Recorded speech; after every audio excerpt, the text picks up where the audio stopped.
Assalamu alaikum viewers, this is Sifraz Karni from Pegham-e-Haqq. Today we are joined by Munib Ali from UK. Assalamu alaikum brother, how are you? Wa alaikum assalam. I'm doing very well, alhamdulillah. How are you? Good, good. Thanks for joining our show today. Today we have to choose a topic which is very important. A lot of people send us messages about, discuss about this important issue. Do we really need the scholars to understand the Quran? We're going to talk about that today, inshallah. But before we do that, I want you to please give a little bit about yourself and how you started your channel to our viewers Sure. so people know about you.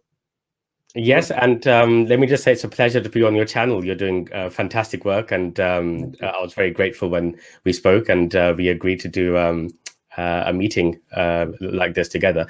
Just a background. So I'm Munib Ali, and I'm a student of the Quran. I've been researching the Quran for over 20 years now. And I am, with my father, the founder of the Quran Study channel on YouTube. We are on all other main social media platforms as well. Yeah. And I say we are the founders of the channel. Our families also support the channel. We are blessed that my children, for example, also contribute to the running of the channel and the research that we undertake of the Quran. And we have there are three purposes, really, objectives of the channel. Number one is to help people to understand how important it is for us to understand the Quran. Right. Number one. I know that is very Very important. relevant, very important, relevant to our conversation today. The second objective of our channel is to help people to learn some techniques of how to study the Quran. Yes. I mean, I myself was given some tools and I learned how to study the Quran, and Yes. alhamdulillah, it has given me, it has changed my life. And the third thing is using those study techniques, we look at some of the day-to-day issues that we face in today's world, and we Right. look at what the Quran says about that. Yes. So we look at current topics like racism. We look at topics like, how we should be dealing with our parents practically. We look at, we've done a whole series of videos about the rights of women per the Quran, and Right. the rights of women and men. We're doing divorce proceedings and stuff like that.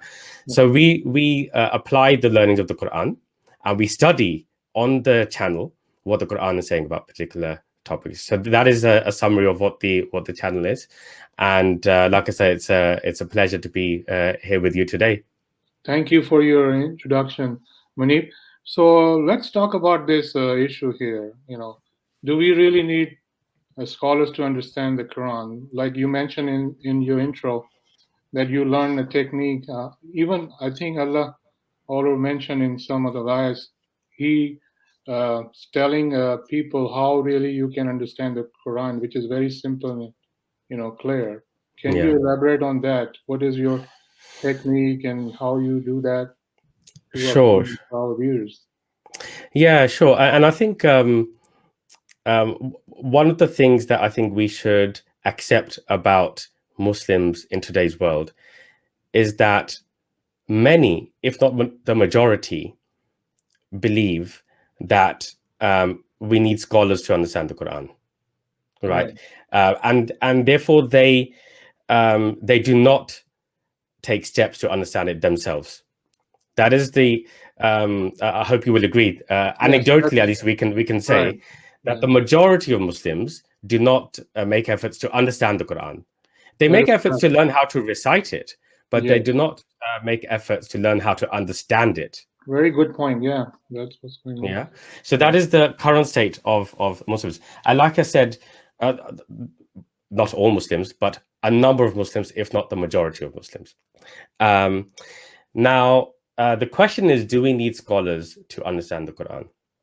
And to answer that question, actually, we just need to go to the Quran itself.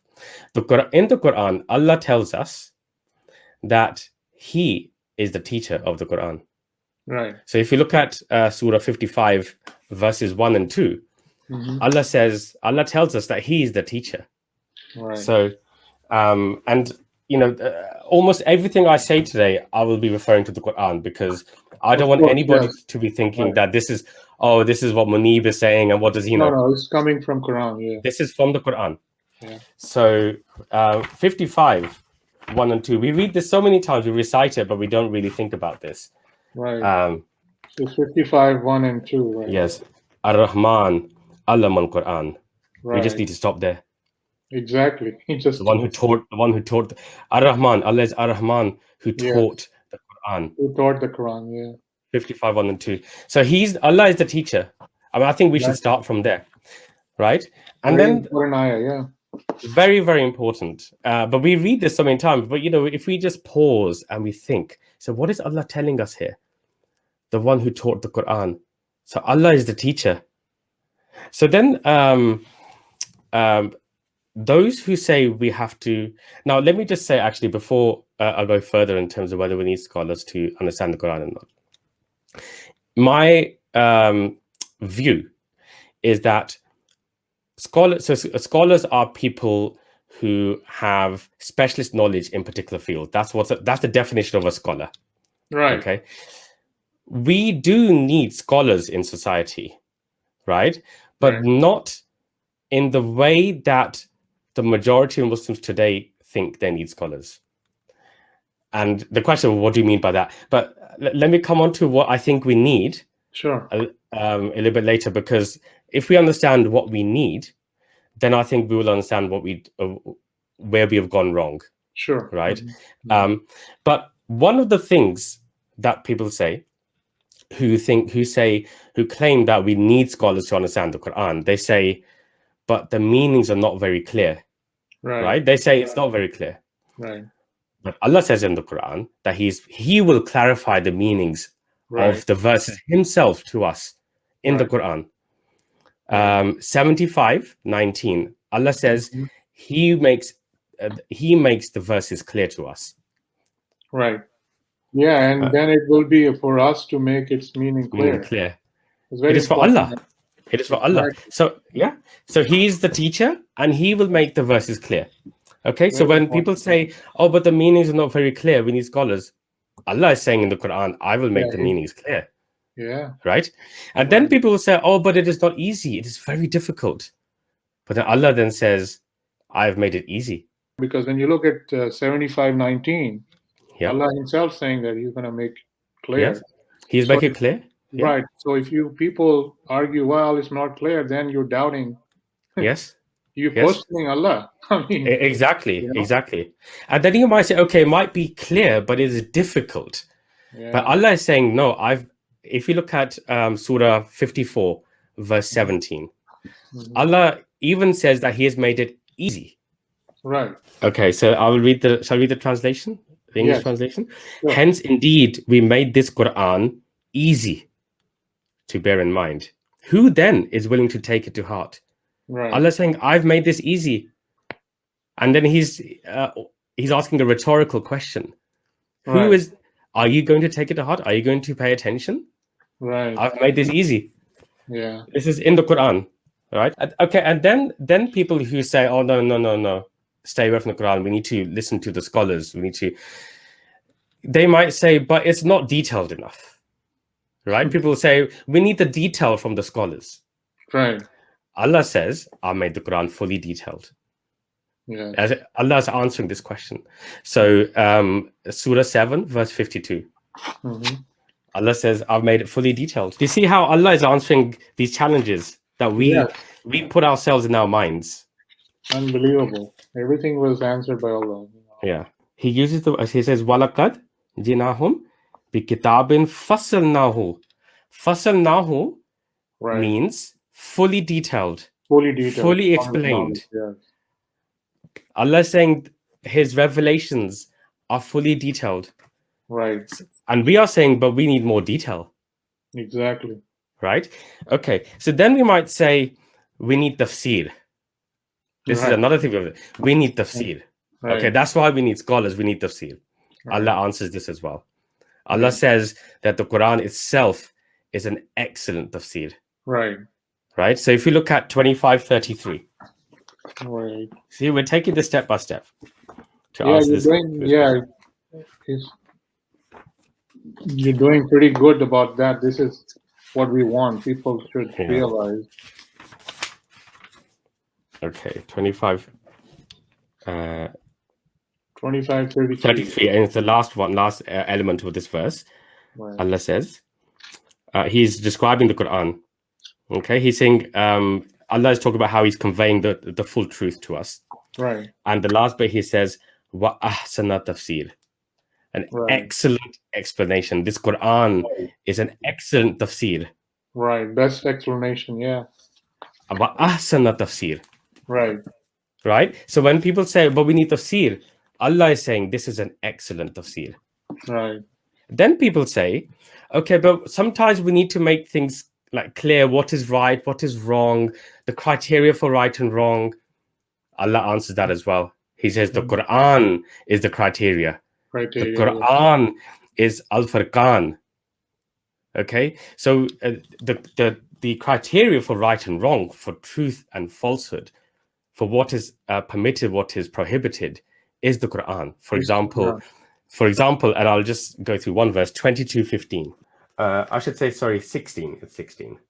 And thus we have bestowed from on high, right, this in the shape of clear messages. Clear evidence, yeah. Right? We could even take 12, Surah 12, the first verse. Alif Lam Ra. Tilka ayatul kitabil mubin.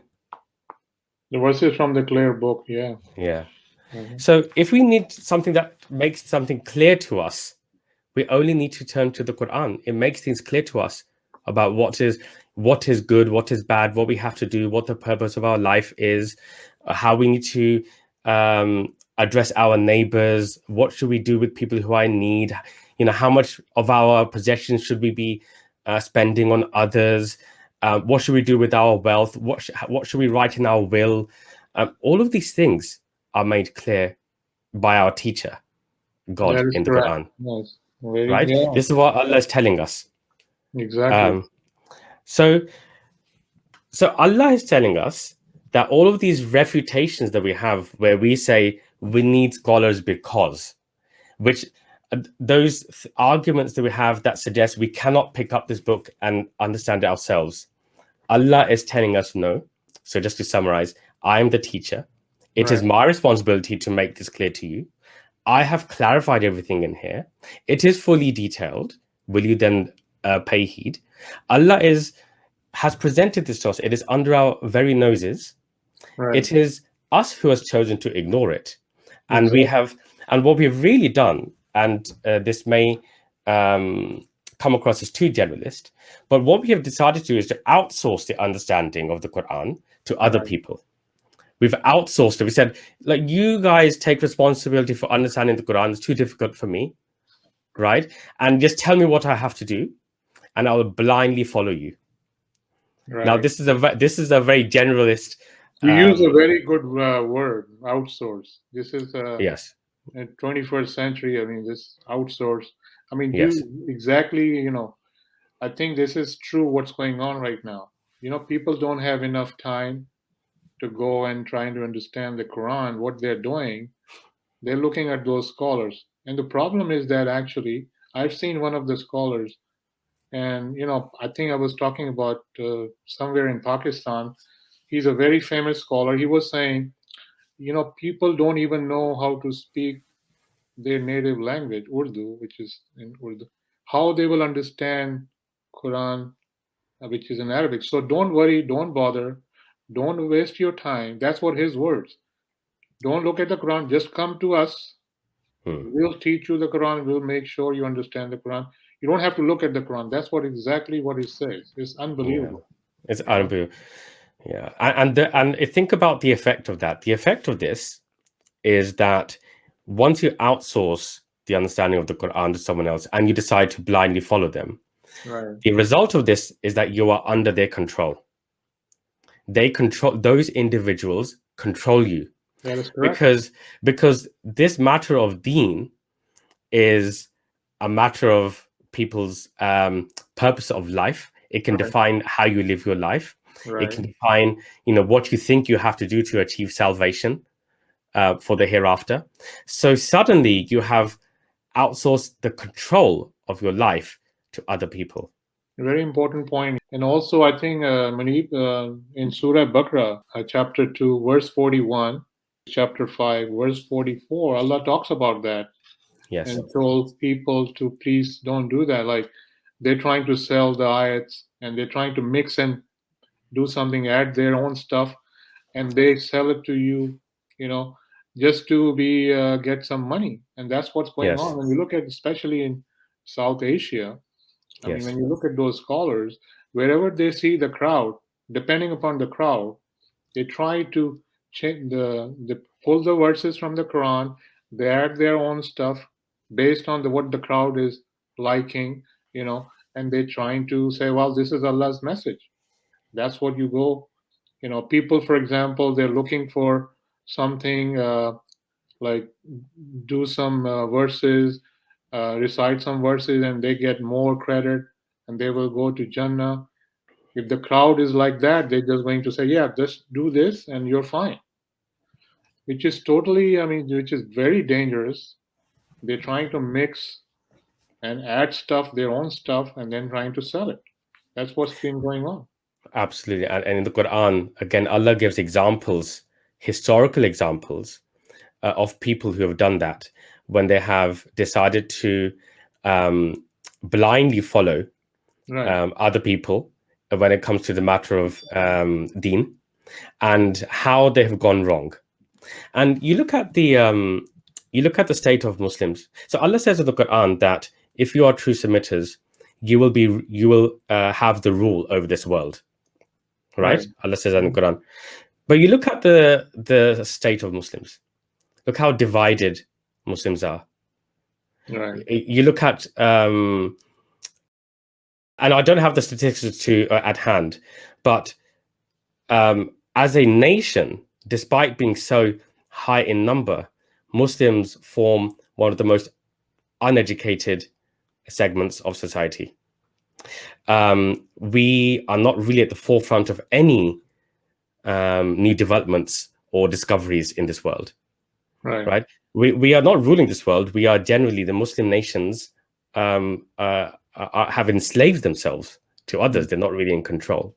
Right. So you look at the state of Muslims, and it is not in line with what Allah says in the Quran we will be like if we are true Muslims.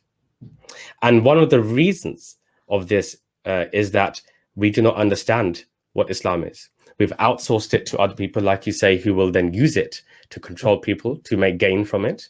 Right. And the result is that we are so high in number, but so powerless. And, I was speaking to a very learned person last weekend, who is also a very strong student of the Quran. And he was saying, do you know, how many Muslim Nobel Prize winners there have been over the last few decades? And I think there's one, maybe Right. two. Very small number. We are not interested in discovering Allah's blessings anymore in this world that Allah has given to us. Right. He said to me last weekend, the things that you use on a day-to-day basis, so your phone, your TV, your computer, the light, how many of them were discovered by Muslims? Right. Probably none. Probably none. And this is what has happened because Muslims do not understand Deen, because they do not understand the Quran, and they've outsourced it to other people. And this is something which has to change, because how will the state of Muslims be altered without this change? And one of the things that I've been studying the research in the Quran for 20 years, and one of the things I found very early on was that what Muslims generally believe to be Islam is not what the Quran explains Islam to be. Now, we can't go into the details of that, of course, in one session, but I'm giving that as a point of example and a point of argument that how important it is that Muslims begin to open this Quran and actually study it and understand it. So, I fully agree with your view that because of how we have outsourced the understanding of the Quran to others, we have fallen so far behind. Yes, I mean, this is very Sad. And also, when you look at I think it's chapter 17, verse 36, Allah says that, do not accept any information unless you verify for yourself. Yes. That's a very powerful ayat, and people don't realize that. I mean, Yes. I always talk about that in other people we have interviewed, that people always reason stuff when their careers and their education, what they have to buy, and how to pursue their career. They always reason everything, but when it comes to understanding the Quran, they don't have time to do that, which is very Mm. important. I think this is a very important part of your life. You have Yes. to look at the Quran, which is actually a textbook, how to live your life. You have to look into the Quran and see what Allah says, you know. But they don't do that. They just say, well, we're going to look at that scholar, and that scholar is fine. So many followers, million following that scholar. Whatever he's saying, obviously true. We're just going to follow him. Forget about, learning, understanding Quran. Forget about that.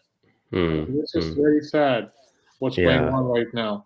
I mean, Yeah. that's why it's so important what you said, to understand the Quran, try to spend some time and try to understand the Quran, what the Quran says, instead of just following somebody and whatever they're saying goes. That should not be the way. You should research yourself, look at what the Quran says, what Allah is talking about. I think it's very important. Yeah, and a very common excuse, and this used to be mine as well before I turned to the Quran, is that we don't have time, Right. and that is an untrue reason, in my opinion. Yeah. We have time, and I mean, and I'm not saying I'm any sort of particular superior example or anything, but I have a big family. I've a lot of commitments, responsibilities. I have a full-time job. I've been a student as well, and I have parents who I seek to look after, and I have a very busy life. But Right. at the same time, I'm able to make time to study the word of my Creator. Right. The actual problem is not about time; it's about motivation.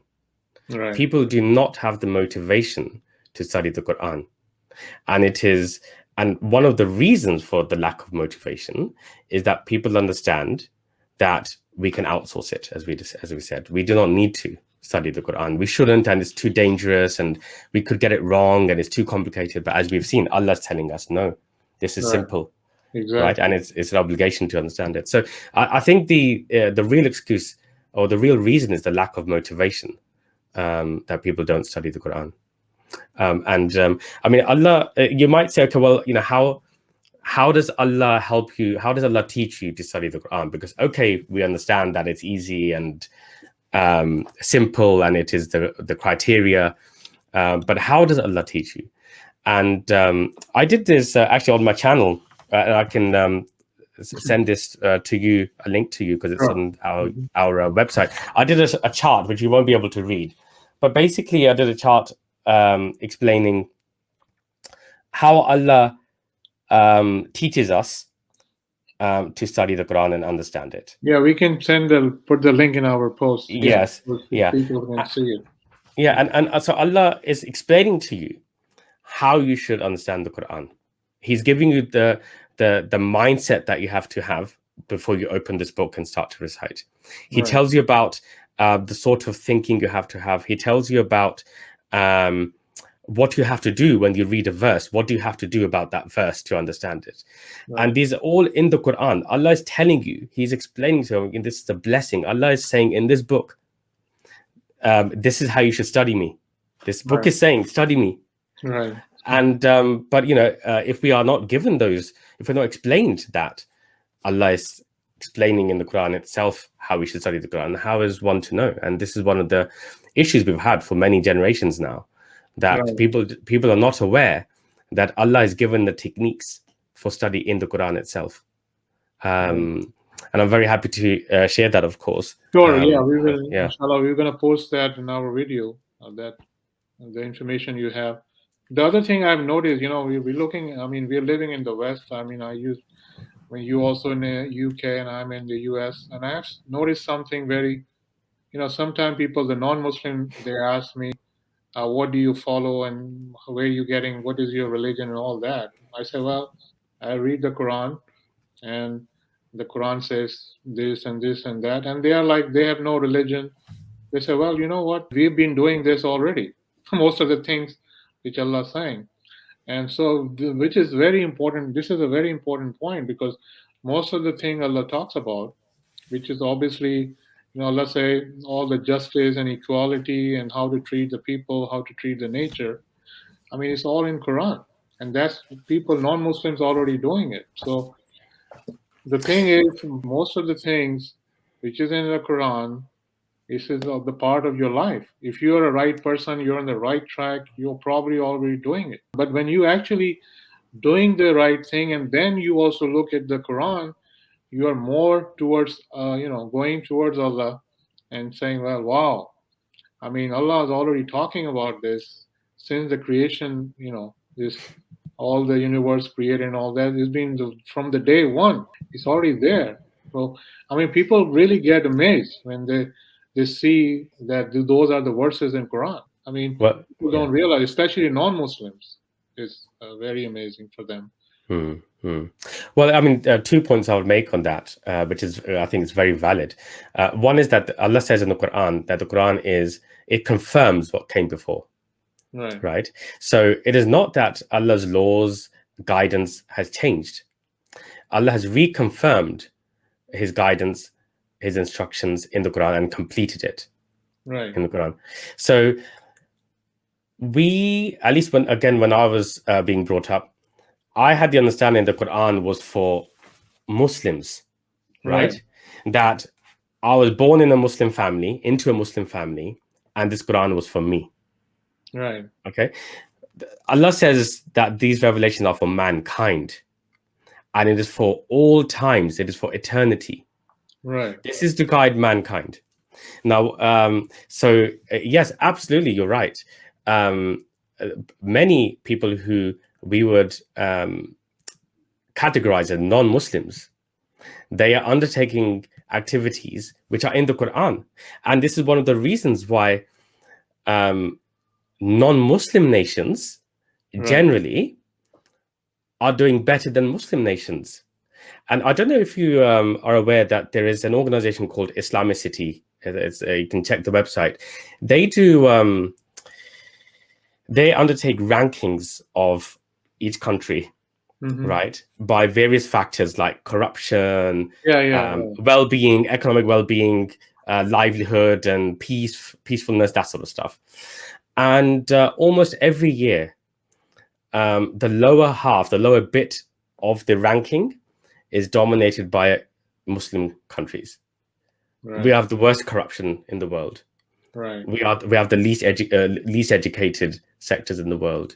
We are living, we're basically living in darkness, right? Now, it may be that we may not realize it. People living in these countries, they don't realize it. But, and this is Islamicity that has done these rankings, okay? So I think that pushes you towards an argument, or at least a hypothesis, that non-Muslim nations perhaps are following the Quran more so than so-called Muslim nations. Yeah, another thing, I think when you talk about this thing, I think there's other possibilities. Like, for example, when you're talking about this today, about the scholars, do we need scholars to understand the Quran? You think it's possible, Munib, the scholars telling the folks, whatever you do, if you just, recite those verses, all the sins are gone, you'll be in heaven. You think people, especially in South Asia, looking at those scholars and say, listen, let's do the corruption, let's do everything, but then go and, recite those verses or pray so many times, then our sins will be gone. Don't worry about it. That's why you think this thing is going on and on and on, especially in Muslim countries. They don't pay attention. What is important? To be in good in character, to be no corruption, to be nice to other people, and all that. They just ignore it and say, well, we're just gonna sit down at home and recite some verses and do the, all those pilgrimage and going there and there, and then we're gonna get rid of all the sins. You think that's the false assumption they have. That's why they're not focusing on what is actually right and wrong. I mean, yeah. I mean, I think that has to be one of the reasons, because a large part of what many Muslims believe about Islam is that yes, that this book and the words are holy. That if you recite the words, then you are gaining points, sawab, right? Right, Or if you go and do the pilgrimage to Mecca, then all of your sins will be forgiven. There are many.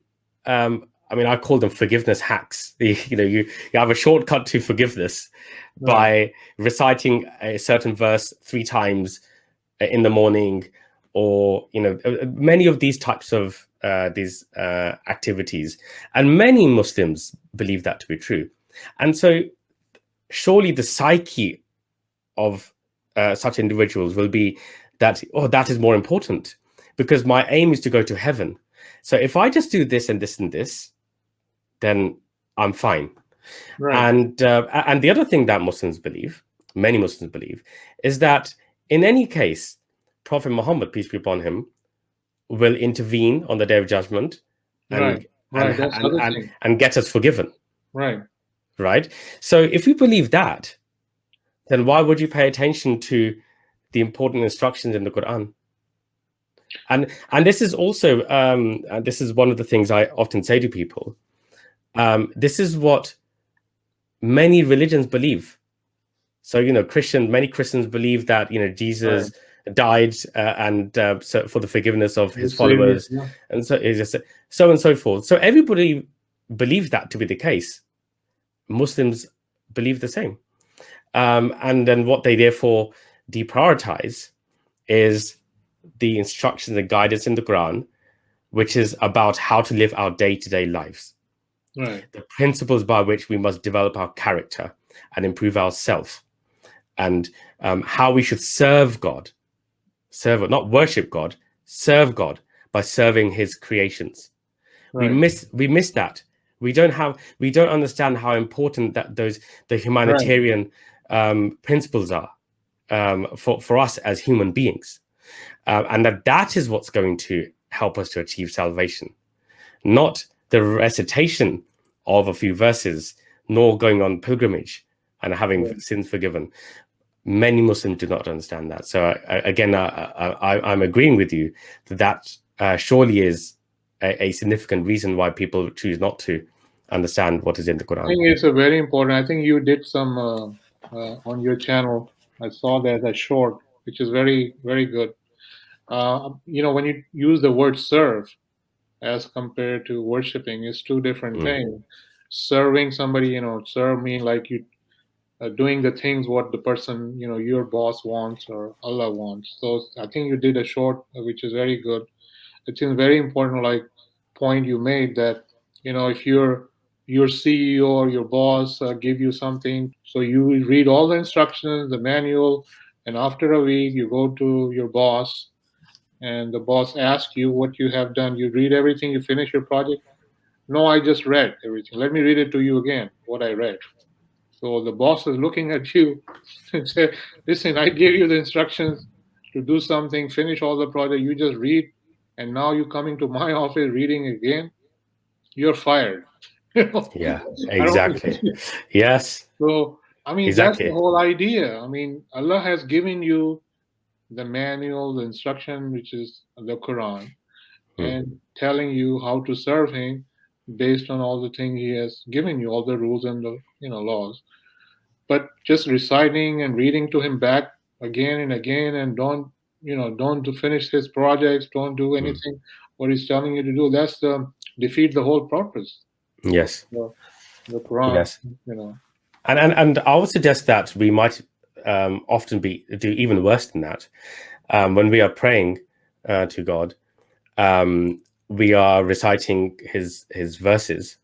Um, we don't even know what the meanings of those words are. So let right, alone, at least we should know what the meanings of the words are, even if we don't choose not to, right, right, right. impose them in our lives. But we do not even know what we're saying.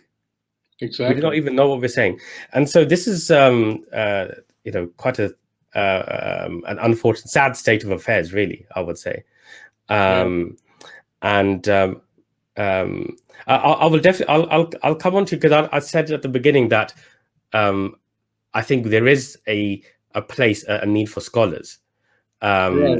And the Right. question was, well, what is that then? Because we Yeah. talk about how we shouldn't. Mhm. But I'll come on. Can I, to explain that? Can I just explain just one other thing, the way I Sure. sometimes explain it to Yeah. people? Yeah. Go ahead. And if you give me, so the Quran, and I'll give an example.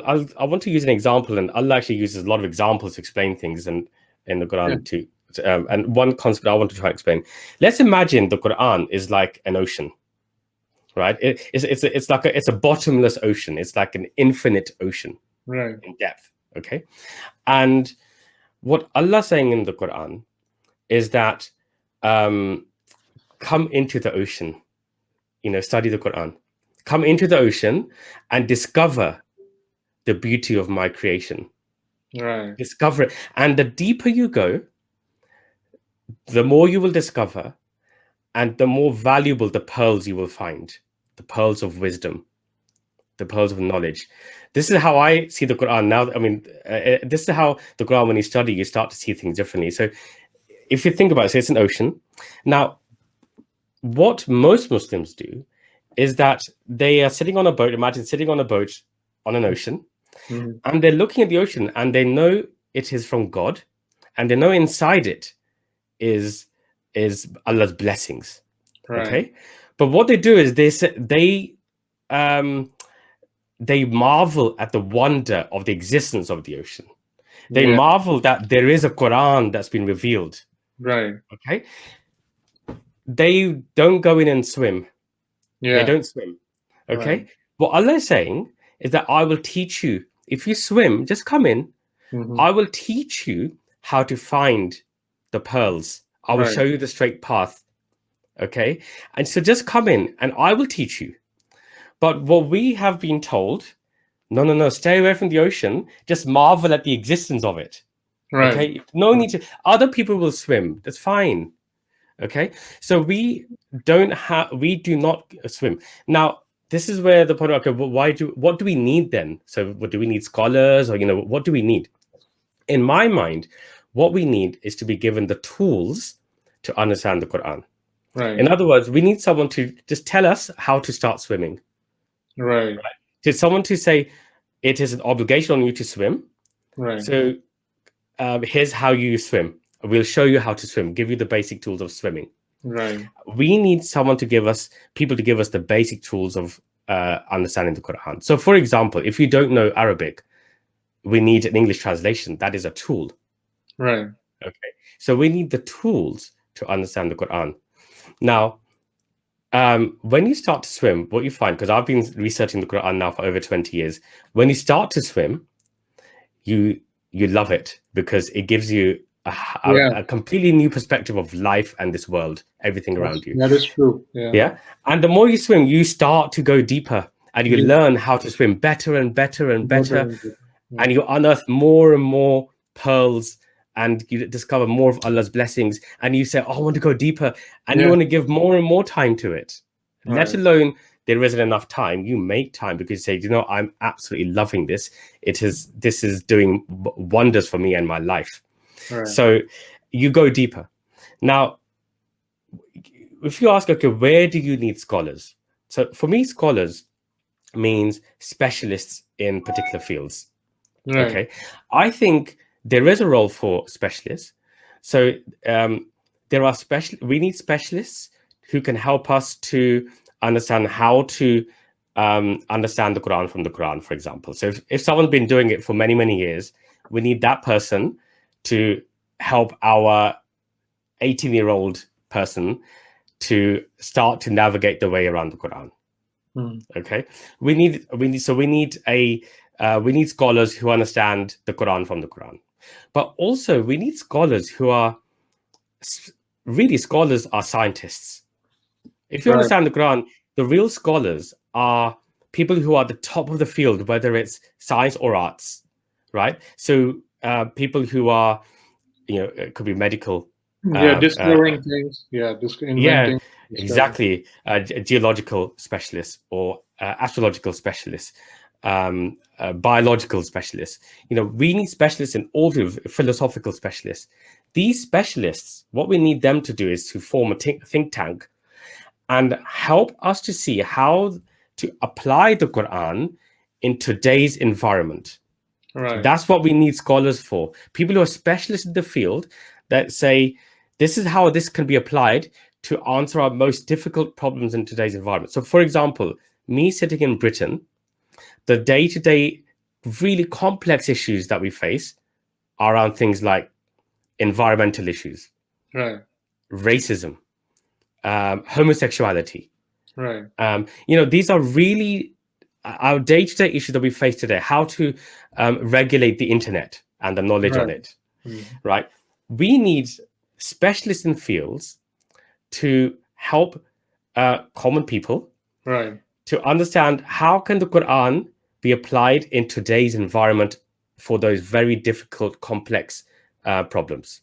Right. But then because everyone knows how to swim a little bit, they are responsible for making sure they understand and they agree with that.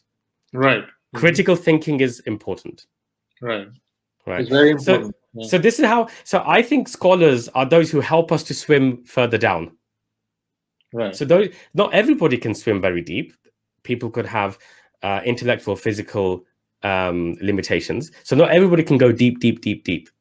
Exactly. We need scholars to help them to say, hey, why don't we come and why don't we help you? Or if you can't come this deep, we will discover those pearls. I will tell you what we found. I will discuss it. I will talk about it, and you can critique it.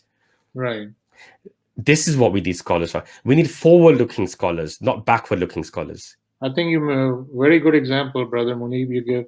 I think when you talk about critical thinking and reasoning, I think there is a chapter 8, verse 22 talks about it. Yes. And I think Allah says the worst creature is people who do not think, who do not imagine do reasoning. I mean, those are the worst creatures according to Allah. I mean, that's very clear in Quran.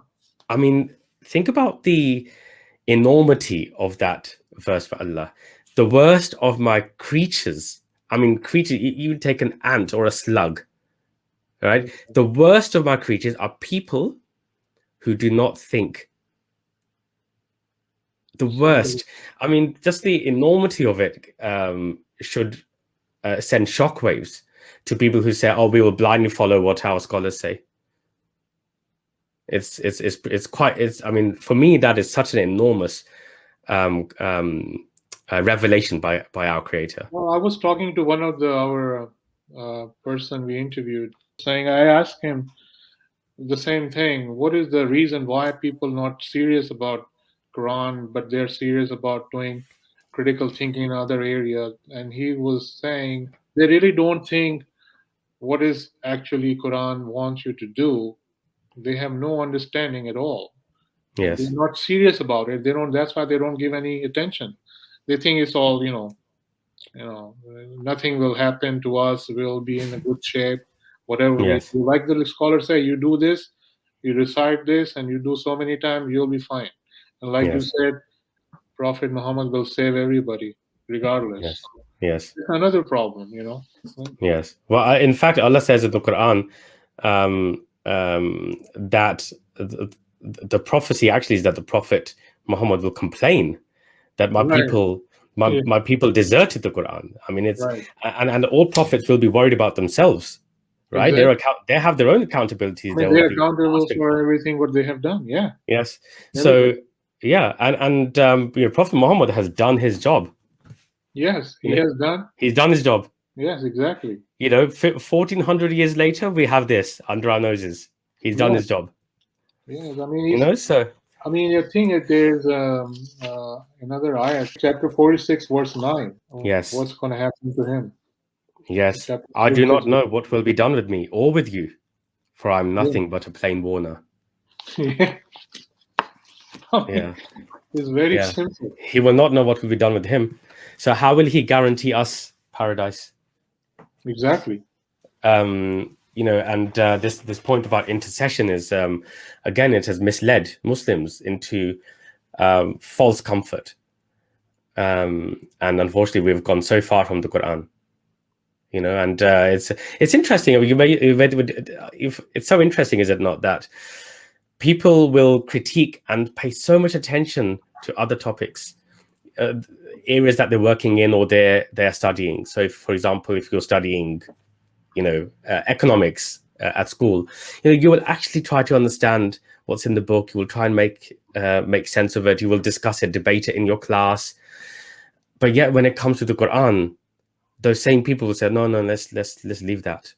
And I wonder whether, interested in your view, I wonder part of the issue is that we have been indoctrinated by this idea, this concept of deen over dunya. That there is this, that, the dunya doesn't really matter. It's just deen. And the deen is just about, these rituals and gaining sawab, these points, and getting forgiven for your sins. And that's it. And then that is more important. Forget this dunya. I wonder whether that's also has a big implication on the psyche of a Muslim. Exactly. I think that's what's going on. They're only worried about, as long as we secure the Jannah, it doesn't matter. We are okay, whatever we're doing here in this world, that's fine. But they are mistaken, because what they're doing is actually, it will be problematic for them when they go up there. Yes. Where they're accountable for everything. I was actually touched by somebody, very young fellow in Pakistan. I spoke to him a long time ago. And he's totally, I think he's in his only 20s. And he's, he read Quran, understand Quran very well in his early age. One time I called him, and he's not financially stable or anything like that. One day I called him and I said, "What are you doing?" He said, "I'm at the hospital." I said, "What happened? You everything okay?" "No, actually, I was shopping, buying some vegetables, and there's a poor guy who's selling the vegetable. He was kind of crying." I said, "What happened to you?" He said, "Well, his wife is really sick. He don't have any money and all that."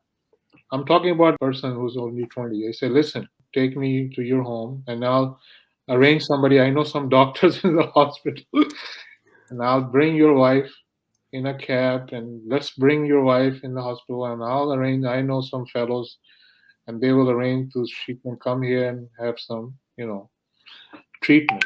So so that's what he was in the hospital sitting with him and the wife. He say, "I'm in the hospital doing this." I said, "Listen, you went to buy the vegetable. You don't Yes. care about anything else in your life. You are not even have job yourself, and you're trying to do this." I say, "Yeah, I think this is the important part of your life, isn't it?" He asked me, and my head was spinning. I was looking when I was 20 years old myself, what I was doing at that time, and all that. I say, "It's unbelievable." I said, you are in 20, you have so much confidence when you read the Quran, and that's what you learn in the Quran. He said, "Yes, that's what the Quran says." And at that time, he really need help. I am the one who needs to help him. I have to help him. That is my job. Yeah. And I was Alhamdulillah. really touched. Yeah, this is so true. I mean, this is the thing. So, I mean, we spoke about how we need masters in different fields, specialism fields, to help us to think about how the Quran should apply to our current situation, in the 21st century. We spoke about how we need to be given the tools to swim, to understand the Quran. But this is the other thing. We need our children to be taught to reason and to use critical reasoning, not just in their other academic pursuits, but when it comes to deen, because deen is dunya. If they realize deen is dunya, it is not separate from dunya, it is the same thing, then exactly as the example you gave, we will have more and more people who will have that sort of character, because the Quran it starts with the self, it starts with you and the character, and it starts to form a society with elevated characters, and this is what our children need to be. And again, coming to the point about oh, but how can they understand it if they aren't learning from a scholar? I mean, I learned myself. I mean, I was given the tools to understand the Quran by my father, Right. when I was about 20 years old, and I've given those tools to my children who are teenagers, and they study and understand the Quran. Right. Again, this is just an example that our children, they can understand the Quran. They need to be given the tools, and they need critical thinking. They need logic, and they will understand, and it will make sense. And we will have less people who are feeling fed up Right. with Islam, and we'll have nobody leaving Islam. Certainly, no one leaving Very, Islam, very because it good is so point. Yeah. logical. Yeah, and I mean, when I speak to atheists, it is not. Most atheists are fed up of religion, right? They don't want to conform to religion. They can be convinced of the idea that there is a creator, but what they really get tired of is religion, like organized forms of rituals and things that make no logical sense. Exactly. That is one of the key reasons why you have atheists, and that is one of the reasons why those people that leave Islam, they leave Islam because it doesn't make sense. Exactly. That's what's going on right now. Yeah, that's what's going on. And this is our children, are the key. We need, if we give them those tools, if we make sure they use the critical reasoning, which Allah has given us, it's a blessing, then, inshallah, things can change. I mean, I did a one of my most recent videos, study sessions, was around why the Quran was revealed. And Allah talks about how he revealed the Quran to bring mankind, not Muslims, mankind, out of darkness into the light. And then he defines in the Quran what he means by darkness. Okay.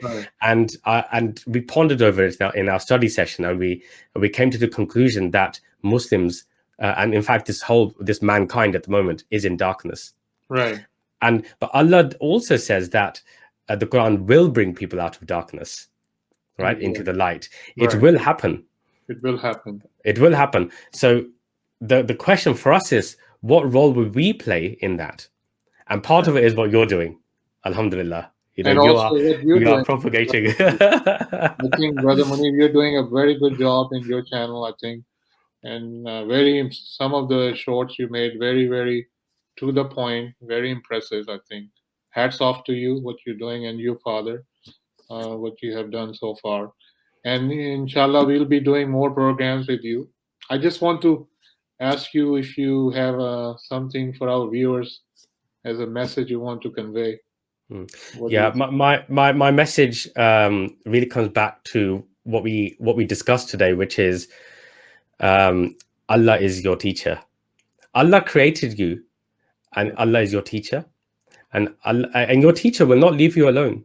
Your teacher will explain to you what he wants you to do. He will make it simple. He will give you examples about what he means, right? He will give you the tafsir.